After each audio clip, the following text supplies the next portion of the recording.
Hello! So, kaka-receive ko lang ng HP laptop from Gray School. So, this year, moms, lahat ng mga estudyante na virtual, nakaka-receive sila ng laptop. Pero, at the end of the year, ibabalik din namin to sa school.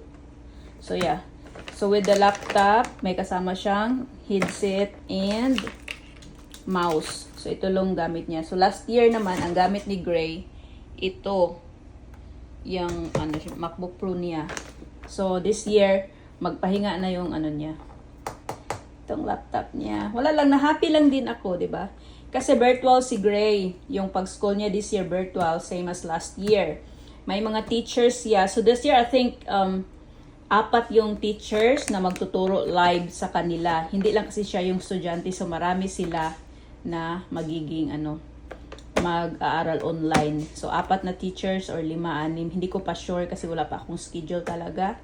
And yeah, they provided him a laptop, which is so nice, diba? So, yun lang.